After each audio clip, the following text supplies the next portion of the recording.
Hello friends, welcome back again with today's topic of computational physics, that is algorithm and flowchart. Algorithm अगर हम बात करते हैं तो उससे पहले हमारे पास कुछ ना कुछ प्रॉब्लम आएगी, तभी हमें उसका सॉल्यूशन चाहिएगा। तो एल्गोरिथम बनाने से पहले हमारे पास कोई प्रॉब्लम होगी। सेकंड स्टेप, हम उसकी सिंपल इंग्लिश और मैथमेटिकल लैंग्वेज में उसे लिखेंगे, तो उसे हम कहेंगे एल्गोरिथम। फिर उसका प्रोग्राम बनाते हैं। एल्गोरिथम की ज़रूरत कहाँ पड़ती है? प्रोग्राम की कोडिंग करने के लिए। Easy step by step information से हम प्रोग्राम की कोडिंग इजीली कर पाते हैं। उसके बाद प्रॉब्लम सॉल्यूशन के लिए लास्ट और फोर्थ स्टेप होता है, जिसमें कंपाइलेशन होता है, डीबगिंग होता है और प्रोग्राम का एग्जीक्यूशन होता है, जिसमें कंपाइलर कंपाइल करता है। फिर उसमें एरर्स चेक करते हैं कि एरर हैं कौन से टाइप के हैं, सिंटैक्स है या लॉजिकल है। सिंटैक्स में तो यानी कि आपने कोई भी लैंग्वेज ली है, जिस भी लैंग्वेज का पर्टिकुलर सिंटैक्स होता है उसमें गलती कर दी तो वो सिंटैक्स। लॉजिक में गलती कर दी तो वो लॉजिकल एरर है। या फिर आपने सिंपल कोई टाइपिंग में मिस्टेक कर दी तो वो टाइपिंग एरर इसमें कंसीडर होता है, जो कई बार कंपाइलर नहीं उठाता। तो कोई भी एल्गोरिथम है तो इसका मतलब है, एल्गोरिथम का मतलब स्टेप बाय स्टेप इंफॉर्मेशन।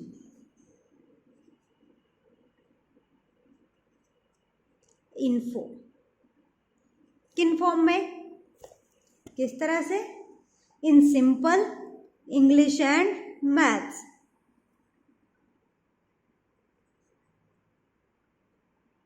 इस फॉर्म में होगा, ठीक है। उसके अंदर उसके बेसिक कैरेक्टरिस्टिक्स क्या है? क्या हमने इनपुट दिया, उसकी कितनी लिमिट है फाइनाइटनेस की, उसकी डेफिनाइटनेस की कितनी है, उसकी इफेक्टिवनेस क्या है, उसके कैरेक्टरिस्टिक्स में ये आता है किसको कितना टाइम रिक्वायर्ड होगा और कैसे वो आउटपुट देगा। एक एल्गोरिथम को बनाने का एक दूसरा तरीका होता है फ्लो चार्ट, जो मैंने आपको पहले ही डिफाइन किया था, फ्लो चार्ट।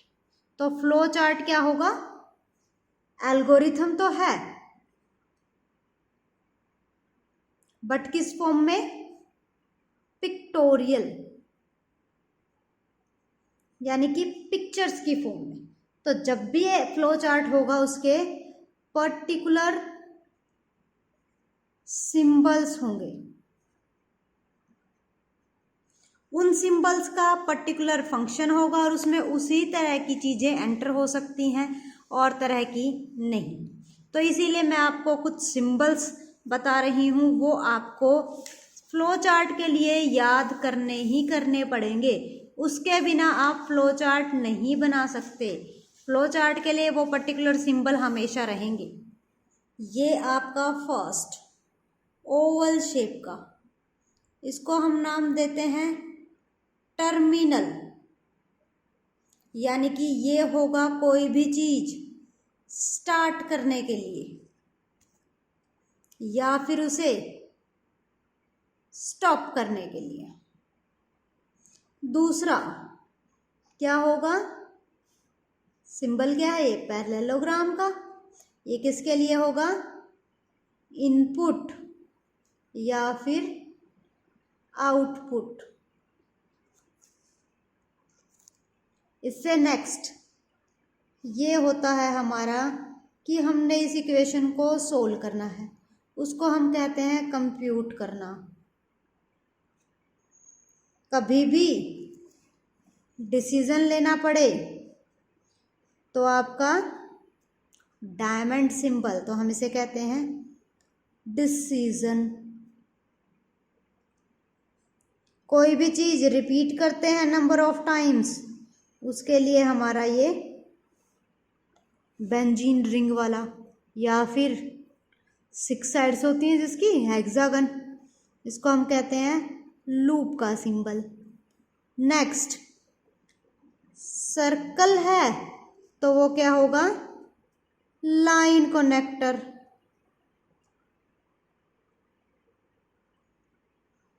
अगर ये पेंटागन होगा तो ये हो जाएगा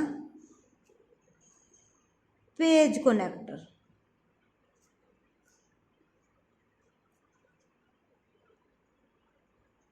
अब हमारा सबसे मेन सिंबल रह गया क्या, कि हम इन एक दूसरे के बाद कौन सा स्टेप आएगा।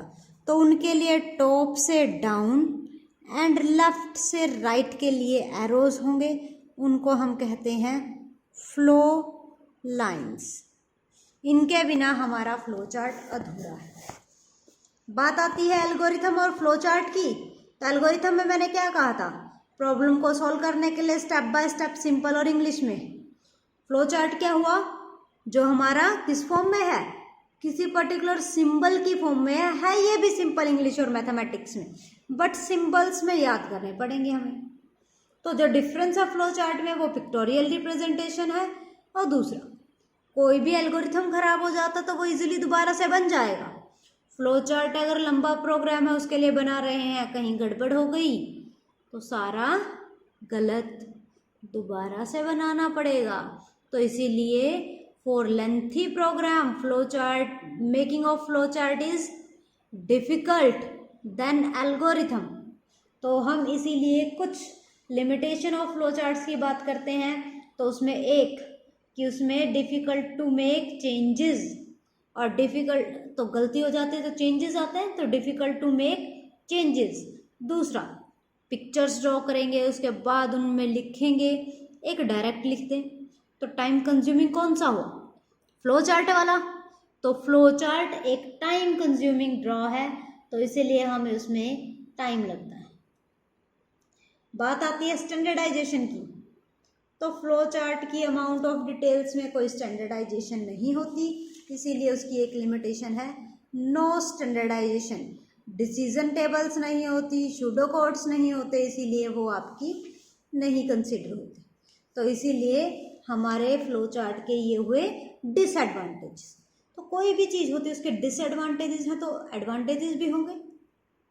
सबसे आसान है, हमें ये पता होना चाहिए कि इसके बाद क्या आएगा। सिंबल्स हैं, बहुत इजीली याद हो जाते हैं, तो बेटर अंडरस्टैंडिंग होती है। इफेक्टिव हम एनालाइज कर लेंगे बहुत इजीली कि इसके बाद ये है, फ्लो लाइंस बता देंगे, इसके बाद ये है, इसके बाद ये है, हमें नंबर ऑफ स्टेप्स की काउंटिंग नहीं करनी पड़ेगी। सिंथेसाइजिंग भी इजी हो जाएगा, प्रॉपर प्रोग्राम डॉक्यूमेंटेशन हो सकती है इजीली उसी से, कोडिंग भी आसान हो जाएगी, एरर ढूंढना भी आसान हो जाएगा, और टेस्टिंग भी आसान हो जाएगी।